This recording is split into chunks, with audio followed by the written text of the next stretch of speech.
شفيعنا ومولانا محمد صلى الله تعالى عليه وسلم رسوله النبي الأمين المكين الحنين الكريم الرؤوف الرحيم أما بعد فأعوذ بالله من الشيطان الرجيم بسم الله الرحمن الرحيم قال الله تعالى في شان حبيبه إن الله وملائكته يصلون على النبي يا أيها الذين آمنوا صلوا عليه وسلموا تسليما اللهم صل وسلم على سيدنا محمد وعلى آل سيدنا محمد كما تحب وترضى بأن تصلي عليه بسم الله الرحمن الرحيم إن الصفا والمروة من شعائر الله فمن حج البيت أو اعتمر فلا جناح عليه أن يطوف بهما ومن تطوع خيرا فإن الله شاكر عليم صدق الله العظيم وبلغنا رسوله النبي الكريم ونحن على ذلك لمن الشاهدين والشاكرين والحمد لله رب العالمين. Most respected ulama, my respected elders, brothers and sisters in Islam, Assalamu alaikum wa rahmatullahi ta'ala wa barakatuh. When Sayyidina Ibrahim Khalilullah alayhi salatu wasalam brought his infant suckling child, and the mother of the infant suckling child, Sayyida Hajar alayhi salatu wasalam, from their original home all the way to the desolate, uncultivable land, which is called Baytul Muharram, which is Makkatul Mukarramah. He came with a small amount of food and a water skin to drink water. And for a period of time, this water sustained Bibi Hajar alayhi salatu wasalam. And Ibrahim alayhi salatu wasalam eventually had to leave Makkah and return home. He could not bear to see his child and see his wife. He couldn't bear to leave them alone. But he turned around and he started walking. And his wife Hajar alayhi salatu wasalam began walking behind him and calling out to him, "Oh Ibrahim, oh Ibrahim, oh Ibrahim." And he refused to turn back and look at her because he knew his emotions would overwhelm him. Until they reached a place called Qada. Once you reach Qada, beyond that now, you're leaving the precinct, so to speak, of the Haram. And the hadith of Sahih al-Bukhari said, "Lamma balagu Qada nadathu min wara'i." When they reached Qada, she called out to Ibrahim and she said, "Ya Ibrahim, ila man tatrukana?" To whom you are leaving us? She asked him, "Ya Ibrahim, ila man tatrukana?" So Ibrahim alayhi salam, without turning around, he said, "Ilallah. I'm leaving you in the care of Allah.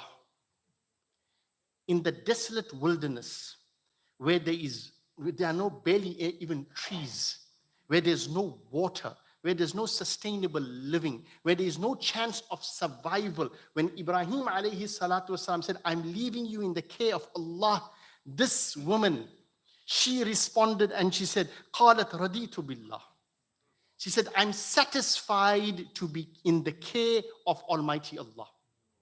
She forgot all the difficulties. She forgot the trials. She forgot the tribulations. She forgot the challenges that she's going to face. And she said, "Raditu billah, I'm satisfied to be with Allah subhanahu wa ta'ala." And thereafter starts this desperate searching for water because her water had run out and her child Ismail alayhi salatu wasalam is on the brink of death. And she goes to the hillocks which are within the precincts of the Holy Kaaba as we know it today, of the hillocks of Safa and Marwa. And she begins to search from one hillock to the other hillock, walks between the two, searching for water. And we know the history. She walked 7 times between the hillocks of Safa and Marwa. In certain places wherein she couldn't see her baby, she ran in those areas so that she would not lose sight of her child. But the questions I want to ask today is that why did she have to run 7 times? If she went to the hillock of Safa the first time, and from the hillock of Safa and Marwa to the other end, and she saw there was no water there, why persist? Go to another place, go look for water somewhere else. That's the first question. Second question is, after having run between the hillocks of Safa and Marwa 7 times, why didn't Allah subhanahu wa ta'ala issue forth Zamzam from either the hillock of Safa and Marwa, because that is where she was seeking it? Instead, Allah let the water gush forth from where Ismail alayhi salatu wasalam was lying, which was far away from Safa and Marwa. So Allah didn't let the water gush forth from the hillocks of Safa and Marwa. He said it, and He let the water gush forth where Ismail alayhi salatu wasalam was lying down. Okay? And the third question is, if this is the case, why didn't she, Sayyidah Hajar alayhi salatu wasalam, just give up and sit there and say, well, I'm pleased and satisfied with Allah subhanahu wa ta'ala. Allah will send the means to me. Why did she go out there and make sa'i, make effort? Why did she go and strive? Because her tawakkul was in Allah. Why did she still, in spite of that, go out there and strive and look for water? Let's start off with the first one. And this is the first lesson that we ask ourselves, right? That why did she not walk once? And when she didn't find any water in both places inside there, right? Let me find another place. The answer for this is that Allah subhanahu wa ta'ala wants to teach us this lesson.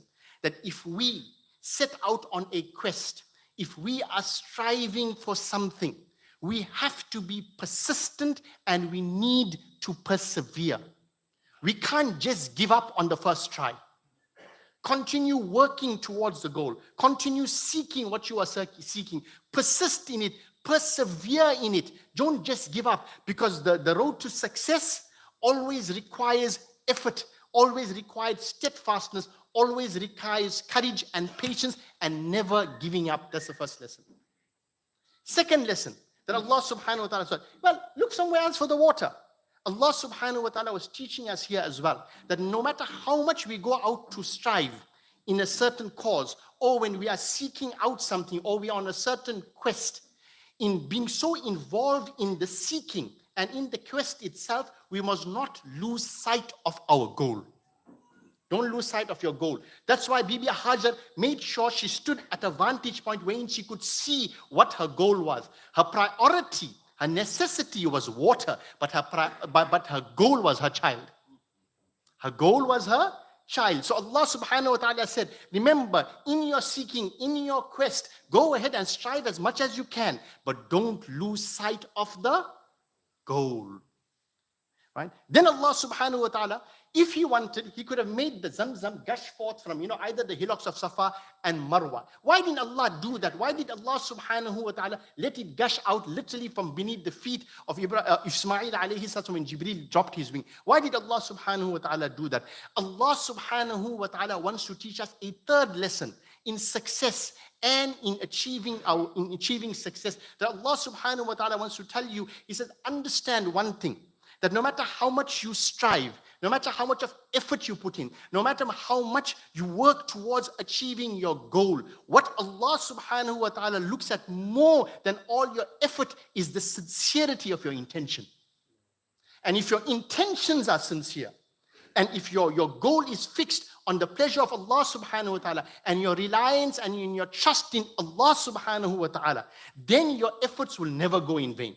But if you believe that this was by virtue of my effort and not the grace of Allah, then you will never achieve success. Therefore, Allah subhanahu wa ta'ala said, maybe perhaps the thought may enter into the mind of Bibi Hajar that, I walk between the hillocks of Safa and Marwa 7 times there, and my walking between these hillocks caused the water to gush out. So Allah subhanahu wa ta'ala moved the point. And He said, see, your effort was there, but my favor was on this side. That's what a very critical secret is in terms of achieving success. And then another third lesson. Allah made the water issue forth and gush forth from the point where she started off from, where Ismail alayhi salatu wasalam was lying down. And this is a very important lesson. Sometimes the thing that we are looking for most is right before our eyes, and we can't see it. The water was right there by the feet of Ismail alayhi salatu wasalam, but we couldn't see it. It takes a lot of effort to find what we are looking for. And sometimes we need to be able to step back and look at it from a different perspective to see what we are looking for may literally be right before our eyes. You and I, Allah subhanahu wa ta'ala has immortalized this moment and this event in history, that when you and I go to the hillocks of Safa and Marwa during our umrahs and during our hajjs, every man and every woman is expected to place themselves on the scales of Bibi Hajar. Imagine the hillocks of Safa and Marwa as being a scale, and you and I are between that scale, and we have to measure our quests, our seeking, and our striving and put ourselves on the scale of Bibi Hajar alayhi salatu wasalam and ask ourselves, are we following in the footsteps of Hajar alayhi salatu wasalam in terms of achieving our success or not? Because the lessons that she gave us in this event here is something which is very critical for our growth materially as well as spiritually. Understand one thing, that every footstep of Hajar alayhi salatu wasalam is a step on path to success. And when we weigh ourselves or we put ourselves on the scale of Bibi Hajar's striving and we ask ourselves how much of effort, how much of persistence, how much of courage, how much of patience have we had when we are seeking what we are seeking? How much have we changed our perspective? How much of trust have we had in Allah subhanahu wa ta'ala? We will begin to understand where our shortcomings are, because she has given us in this one effort of her, in her one sa'i, in her one striving, in her one quest, a real, so to speak, pathway to success. And this is a very critical lesson of Hajj that we ignore. We speak about the sacrifice of Ibrahim alayhi salam, Ismail alayhi salam in terms of sacrificing the son. In terms of sacrifice of the father sacrificing the son, it was a flow of blood. And the mother's sacrifice was the flow of water. And the mother's sacrifice was the flow of water. And what's important, life revolves around this. Without blood, there's no life. And without water, there's no life. This is what we've got to realize. These are some of the lessons. That's a philosophical and a spiritual dimension of Safa and Marwa and the seeking of water by Bibi Hajar alayhi salatu wasalam. But this historical event has become a shocking reality for us today in 2025. Every single day, we are visited with haunting images of mothers who are living in real time the anguish, the pain, the grief, the sorrow, the worry of Bibi Hajar alayhi salatu wasalam. Look at any mother in Gaza today. Look at those haunting images that you see on social media today, and you will see that same Hajar spirit. You'll see the same Hajar light. You'll see the same Hajar striving. You'll see the pain of Hajar. You'll see the anguish of Hajar. You'll see the grief of Hajar. When you see a mother in Gaza frantically running in a desolate place that has been bombed to kingdom come, and you see a mother walking frantically with fear on her face, anguish on her face, looking for her child that may have been bombed, and not knowing whether the child is alive or not. She's reliving the memories of Hajar. Look at any mother walking around in a state of anguish, frantically moving around, looking for beneath the rubble for one jilf, one morsel of food, one piece of bread that she can go and give and maybe dip in a little bit of water and feed her hungry children. And you will come to realize that Hajar's legacy hasn't ended. Bibi Hajar's striving hasn't ended. You and I observe it ceremonially and ritually in our umrahs and in our hajjs. But the people of Gaza, the mothers of Gaza, are still living the trauma, are still living the nightmare, are still living the challenge that Bibi Hajar alayhi salatu wasalam faced. And that's something that we have unfortunately ignored in one form or the other. You and I speak about sacrifice, but you know what the difference is between us and the Mujahideen of Gaza and other parts of the Muslim world? Is that you and I, unfortunately, the people of the Middle East, unfortunately, are willing to sacrifice their values for comfort, luxury, and what they call security. Whereas the people of Gaza are willing to sacrifice their lives to preserve their values. We sacrifice our values for comfort and luxury. And the people of Gaza and the Mujahideen of the world sacrifice their lives to preserve their values. Whose sacrifice is greater? Who's going to be rewarded in the court of Allah? The people who stood up against Ibrahim alayhi salam are forgotten and dead and gone. The people like Namrud are all gone. His power is gone, his might is gone, his tyranny is gone. But Ibrahim alayhi salam is remembered forever. His striving, his patience, his difficulty is remembered forever. Wallah, Hajj is being lived in Gaza today. Today, Hajj is being lived in Gaza. It's not being performed in Gaza, it's being lived in Gaza. From the striving of a mother looking for some food and some water for her child, to a father standing there and literally pelting the shayateen. We talk about pelting the shaitan in Jamarat. Have you not seen those youth like Ismail alayhi salam? Have you not seen those youth like the father like Ibrahim alayhi salam standing before a tank and the shayateen are coming to blow them up and they stand there with what? They pick up stones and they pelt the Jamarat. They pelt the shayateen. Have you not seen that? Have you not seen that what Ibrahim alayhi salam went to sacrifice in Mina is a sacrifice that fathers of Gaza are making every day? When they sacrifice one son, when they sacrifice a daughter, when they sacrifice another child, and eventually they sacrifice themselves. Today, if you want to experience the reality of Hajj, the true stark truth of Hajj, and how it plays out, look at what is happening in Gaza. And you'll understand that we haven't truly appreciated the magnitude of the sacrifice of the people of Gaza. They are the Ibrahimis.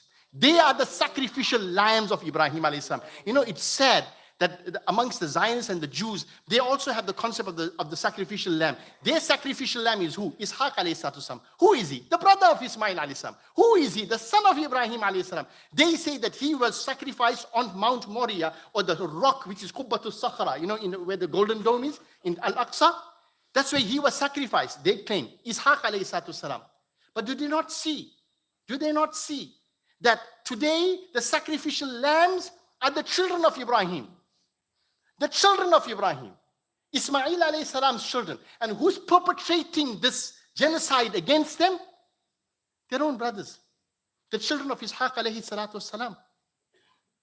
One is in Makkah and one is in Jerusalem. It's literally a tale of two cities. Allah subhanahu wa ta'ala give us tawfiq and hidayah, inshallah ta'ala. May we understand and imbibe within us the true spirit of sacrifice. May Hajar become a living example for all of us in our lives. May we take those steps that she took and follow in those footsteps for our spiritual success, both in this world and in the hereafter. And her ultimate enduring message was, Raditu billah. I'm satisfied to be with Allah. So be with Allah. And Allah is always and always will be with you, inshallah. Wa ma alayna illa al-balagh. Just to give you a very quick recap of how Salatul Eid is performed, right? We say Allahu Akbar the first time, you will fold your arms.